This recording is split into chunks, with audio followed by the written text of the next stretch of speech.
Welcome back to your Feel Good Breakfast Show live on SABC3. We are, I think, really enjoying getting into the spirit of Freedom Day, but it is also an opportunity to really let it sink in why we have this holiday and why we have these rights and these freedoms. And I think the thing that keeps resonating with me is how so few people carried that through us, for us, that South Africa was gatewayed through a small handful of people that we owe so much to. Absolutely, and talking about those handful of people, we're going to take a look at the Freedom Park Heritage Museum now this morning. These are basically the people that played a role in South Africa's freedom, and what I love most about this place is it's really the home of what is called the Wall of Names. Now, this is an awe-inspiring structure that has the names of all those people who lost their lives, so that we could have freedom today. So let's take a look at that. Freedom Park hosted 2,000 VIP guests at the opening ceremony of the Capo Exhibition Centre. The aim of the day was to reflect on issues such as freedom, democracy and heritage. Minister, today was such a great celebration of our heritage. How important is the opening of Capo to South Africa? Well, Capo is a unique museum that will tell the story of our history and tell it in the African context. So it will tell the origin of mankind, it will tell about the history of colonization and resistance, the liberation struggle until freedom. So it really takes you back where it all started until where we are today. It's important that we ourselves must tell our story, but also for future generations. They must come here and know who we are. The word Capo means dream and is drawn from a Khoi proverb.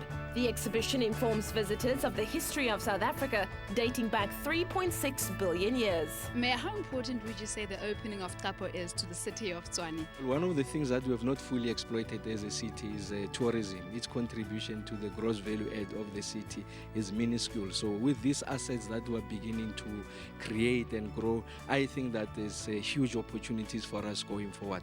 Because we are a capital city, it's important that we must be the embodiment of the true history of struggle, liberation and democracy in this country. We are beginning to do exactly that with this Capo monument. With interactive features and eye-catching displays, the exhibition is a center for learning and discovering. Parts of the permanent exhibition were designed for live performance and storytelling. The standard in our museum is excellent. We are lucky to be the youngest child post-apartheid South Africa. We've got the best technology, we've got the best light, sound, everything is of top quality.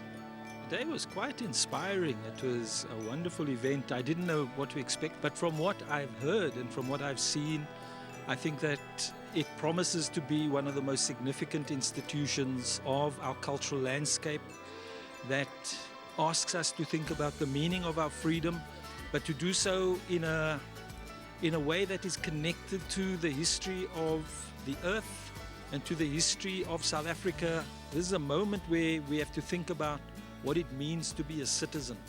The museum is unique in the breathtaking way in which it tells the story. The way in which we have set out the historical periods is not the same as is done in Western historiography.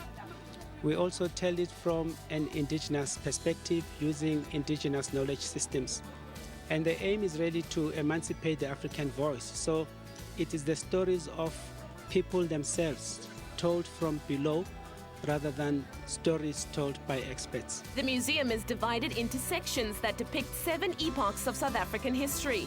It begins with the African story of creation and ends with the building of democracy. The youth is the future of South Africa, and for them to know where they're going, they have to know where they've been and what our country has been through and the significance of that and what everyone has faced. It was great. It was a great exposure. Like, I didn't even know about the museum, but today I've learned a lot as a young person, as youth. I've learned a lot, so I think I'm gonna start coming here to explore more in the museum. But overall, it was great.